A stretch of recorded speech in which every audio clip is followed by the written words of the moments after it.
Hey y'all, welcome again to Home Chat. With me today, I have Natalie Poteete, who is the broker, owner, and operator of ReMax Reinvented, which is my brokerage. Natalie is my broker. She's been in real estate for 17 years. Yeah. So she has some extensive experience in real estate and real estate in this market in particular as well. Yep. So, we're starting to see interest rates rising, right? We can't make any predictions about where they're going to land, even by the end of the year. Yep. But in a market where prices are still rising as well, home prices, and now interest rates are rising. Yeah. Let's start with buyers. What can buyers expect, even in the short term, moving forward? Do you think? Yeah. It's hard to say right now. I mean, if I could use one word to describe this market, I would say volatile.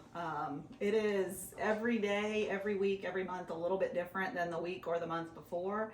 So we're all ebbing and flowing. We're all kind of waiting to see what's going to happen, kind of waiting on edge, and we're all predicting based on what we think and what we've seen in the past what the future might hold for these buyers. So yeah, what do they do? What do they do when they say, hey, I want to buy a house in the next 3 to 5 years, in the next 6 months? What do I need to be looking at? How much do I need to be saving? Those are really big conversations to have. But if you were advising a buyer right now with interest rates projected to just keep rising, do you advise buyers go ahead and try and lock in as low an interest rate as they can get right now? Or what would you say? I think that's a good conversation to have with your real estate agent and your loan officer, depending on your situation. I think if you are very close to finding a house, it's probably not a bad idea to consider some type of a lock and shop option, which means you can lock your rate and then continue to shop. But normally you can't lock a rate when you buy a house until you have a contract. Yes. That's the way lenders work. So you need the contract in hand, then you can lock your rate. So, you got pre-approved 3 weeks ago, and your lender told you your interest rate was going to be 4%. Well, guess what? The rates are 5 and 6% now. So you better relook at that. You better make sure you can get pre-approved still. Make sure you're okay with what your monthly payment's going to be, because that interest rate going up is going to affect everything. And you have to make sure that it's still affordable to you. Sure. With the rising interest rates, or perhaps you have to drop the price point that you're searching in as well to keep it affordable. Right. And that's something else to have the discussion with your real estate agent about. Like, do we need to look at different price points, or do we think the home prices are going to now come down because the interest rates are going up? Might dampen buyer demand a little bit. Right. Is it going to happen? Potentially. I know. We just don't know. We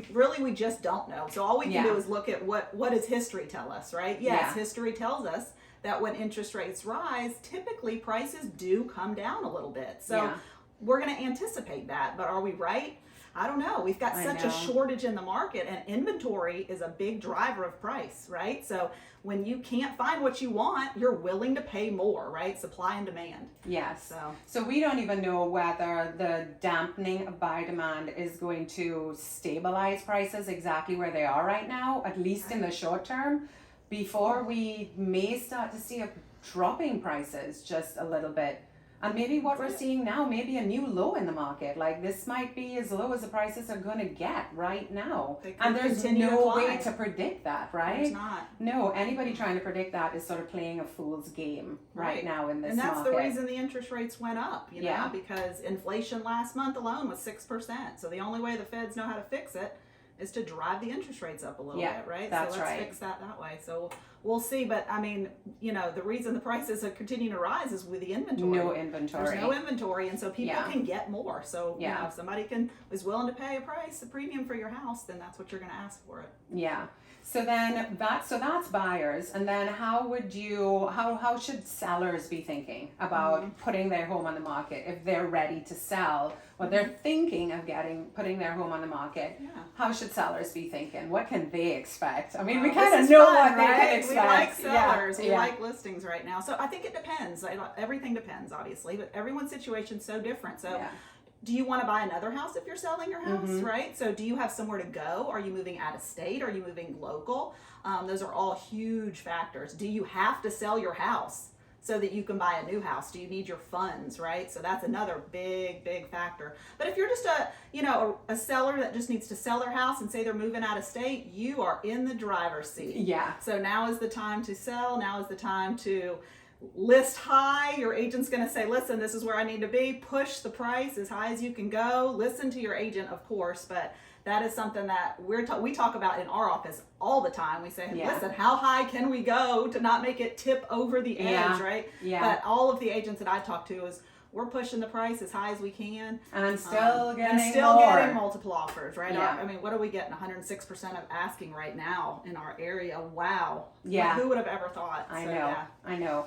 And I mean, I've been in real estate for 6 years now. I think this is my 6th year. When I started in real estate, we thought we were at the high of the seller's market back then, 6 years ago. I remember 97% of list price back then. I said, That's we're right. getting 97%. When will we ever see this? When for will we 106? That's right. Yeah. So 6 years ago, we were at what we thought was the height of the seller's market, and expecting the market to start its shift gradually back to a more balanced market, and then back again into that curve of a buyer's market versus a seller's market, like historically how the market would typically trend.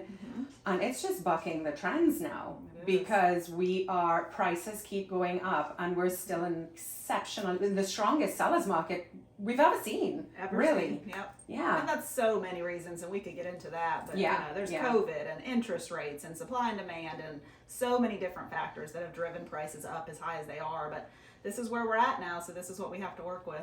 So exciting times for sellers. Yes. Exciting times for buyers, because it's tough getting that house under contract, right? Yeah. Okay, well, thank you so much, Natalie, thanks for coming and spending time with us. This is not the last time we're going to see Natalie. I suspect I'm going to be dragging her back in to have a couple of more conversations. And thank you for watching, and stay tuned. We'll be back.